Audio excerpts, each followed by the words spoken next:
It may be the easiest way to prevent a state prison inmate from reoffending when he or she gets out, keeping in contact with loved ones. Today, the state launched a new messaging program to make it even easier, and it's as simple as email. 5 Eyewitness News reporter Mark Albert went inside a Twin Cities prison to show us how the new program works. Mark? Bill, inmates in state prison may be one of the largest group of Minnesotans not yet on email. Starting today, anyone can send an email to an inmate at this website, corelinks.com. Inmates can't email back yet, but the state believes it's already making inmates and guards safer. I told my mom, my dad, my sisters, my friends. Anyone inmate Sarah Adams could think of once she found out she would no longer just have to wait for a letter to arrive at the Shakopee prison. Give me an idea of what that wait is like for a letter or a card. It's like being a kid on Christmas.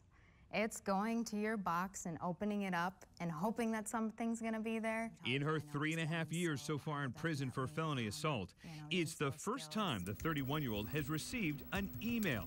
She says she now gets triple the number of notes she used to, including from her father, a U of M professor. To be able to receive that from him has been a true gift.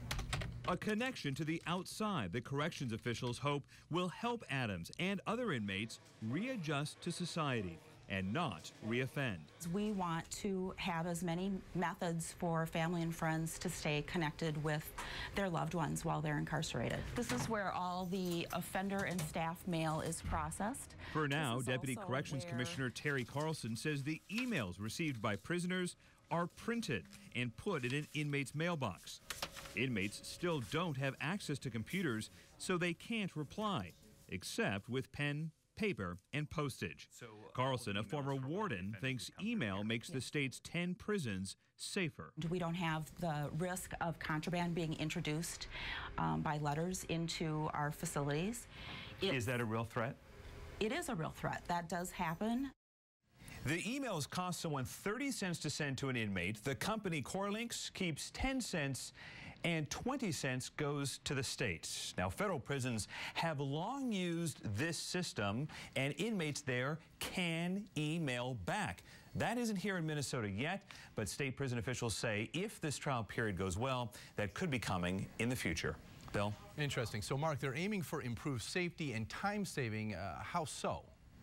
Well, here's the hope, is that instead of spending all this time scanning letters and cards for contraband, that with the emails, perhaps less of that type of mail will come in, meaning that state prison officials can spend their time on other things, including on safety. And to tell you why this is important, in fiscal year 2010, 42 inmates were charged with a crime for assaulting prison officials, and another 143 were disciplined in prison for that. So it certainly is a concern, and state prison officials hope that this email system will help inmates communicate with families and also make the prison safer. All right. Thanks, Mark.